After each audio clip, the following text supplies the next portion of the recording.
So my first question for you is, what does it mean to you to represent your country? It's an amazing feeling to represent your country. I think I've been lucky enough to do it for 9 years now, but I don't think it ever changes. Especially at a World Cup, it's the biggest stage. So to be out here competing against the best teams for your country, it's amazing. I think also in such a physical, contact sport like rugby, it sticks even tighter to represent your country and being there and trying to make the nation proud of us. Obviously, this is your third World Cup. How does this squad compare to that of previous? I think it's a different squad we've got obviously this year. There's a few of us that were in 2015, Richie Gray was there 2011, but I think as a whole the squad's developed and grown as the years have gone on, which is, I think most countries will have the same sort of experience over the last 8-12 years. But I personally think just now it's one of the strongest squads that we've ever had. I think we've got a great coaching team in place. A lot of them have changed from the last World Cup. I think it's only Gregor that's the only management that stayed on. But Gregor himself, he's changed a lot as a coach, and as a group of players we've grown and we've adapted, and I think the relationship between players and coaches, it's in a great place just now. So hopefully we manage to have a good performance this weekend after all the work we've put in. Yeah. Does anybody ever look to you for advice, thinking this is your third time round? I think I wouldn't say there's been much talked about the third World Cup. It's more just the experience we have in the squad. Although it's a World Cup, it's still international test rugby every week, so I think it's just the sort of normal roles for myself, Grant, Richie Gray, the other boys that have done 2 or 3 World Cups. I don't think it changes the message we get across week to week throughout the competition. Even though we've been here a few times, it's still preparing the boys like it's a normal test week. Although it's maybe not always a normal test week because it's a World Cup, but we try and keep it as normal as possible to build up for the weekends. Yeah. So looking back to the last game against Romania, obviously you guys played outstandingly, you nilled the opposition. What was your evaluation of that match? I thought the boys did really well that game. I wasn't playing. I think these can be tough games when you get ahead quite early and you can sort of knock off and allow the opposition to get into the game and score a couple of tries. But I think the resilience that we showed in that game to hold them to nil, but to play both halves and score 42 points both halves was great. And I think that was probably even better because there was a lot of young boys in that team that had only had a handful of games. So for them to show that mature style of rugby and the mature mentality they had going into that game was brilliant for us. And as a nation going forward, it's really positive. And now looking forward to the next match against Ireland, arguably the most talked about game. How does it feel going into that? What are your expectations? I think it's a massive game for both teams. It's knockout rugby to an extent. Well, for us it is definitely. We know what we have to do to try and qualify. Ireland know what they need to achieve to qualify. So I think it is a huge game, and we know Ireland well from playing against them every year in the Six Nations, from Glasgow and Edinburgh being in the URC, and playing against a lot of the Irish boys. So I think it's a great game to finish with. It's going to be a massive occasion for both teams, and I think before the World Cup, for us, we knew it could potentially come down to this game for us to qualify at the group. So I'm looking forward to embracing it and enjoying it. I think although it's going to be tough, I'm looking forward to it. Yeah. What are Ireland's greatest strengths, do you think? There's a lot of them to mention, a lot of strengths that Irish have to mention. I think they're so clear in their roles and their detail and their clarity. That's definitely a strength of them. So they can bring that physicality, the intensity, the accuracy when the games get into tough moments. They're so clear in what they have to do. They're very well drilled. They've got a lot of experience in the team with the likes of Johnny Sexton, Peter Romani.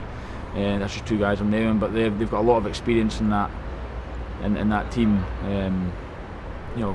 For me, Sexton, he's definitely the main man for them. He's a great goal kicker. He controls the game really well.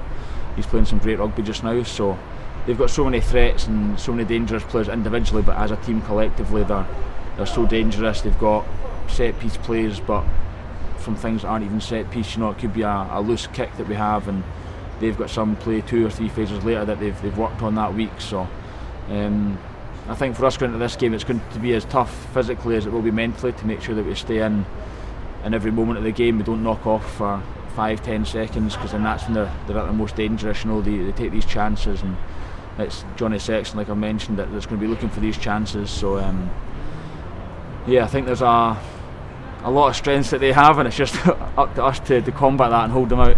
That was a long answer. I know. I could have kept going as well. That's it. So, what are Scotland's greatest strengths? I think over the last 12 months, our defence has got a lot better, which that'll be really challenged this weekend against Ireland with all the strengths that they have that I mentioned. I think our backs are really dangerous just now.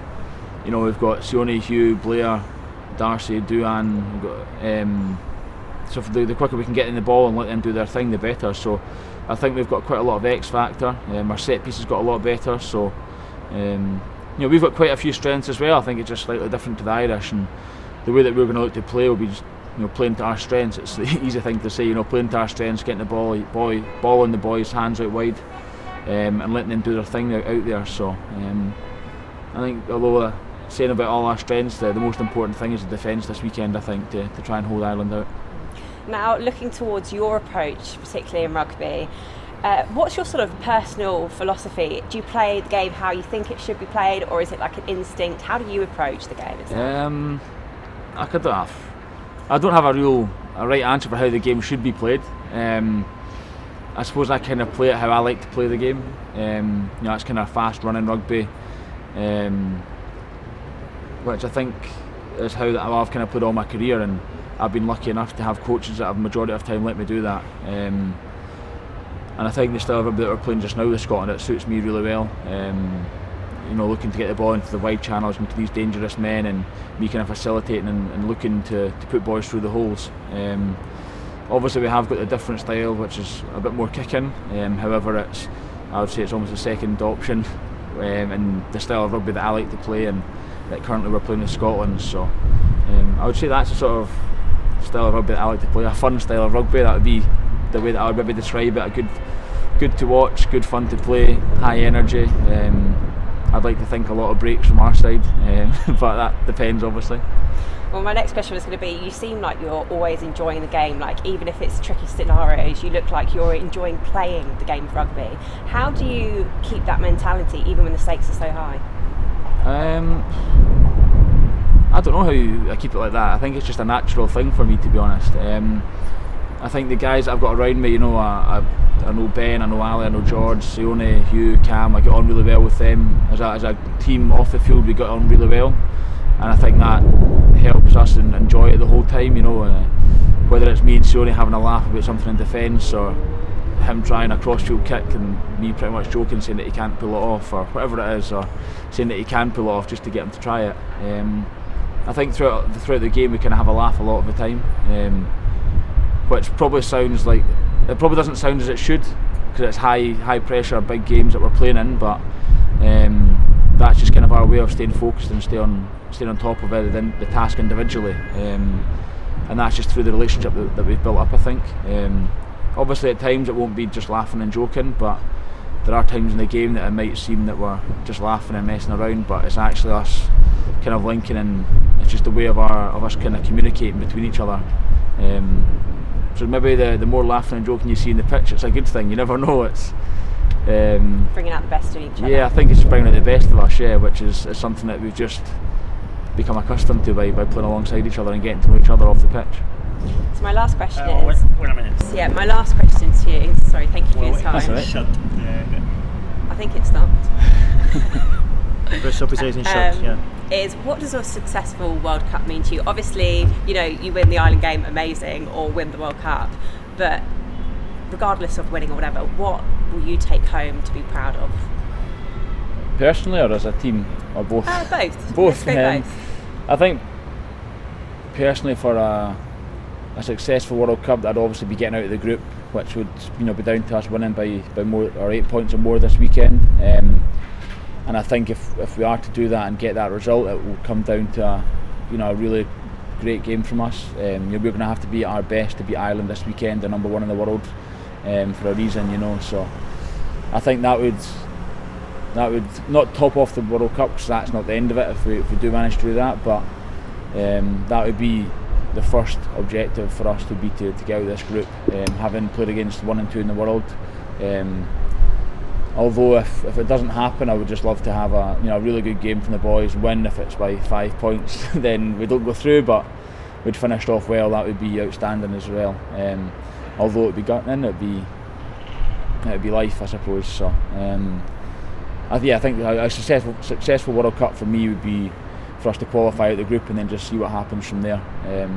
And as a team on the whole, I think it'd be the same goal, obviously, to get out the groups.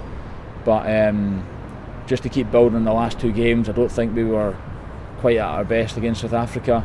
We were better against Tonga, better again against Romania. So to grow again and play better against Ireland this weekend, which if we're going to have a chance of winning it, we're going to have to do that. So I think that would be, as a team, to see that progression of week to week, and hopefully it's enough to get us that win by 8 points in the weekend.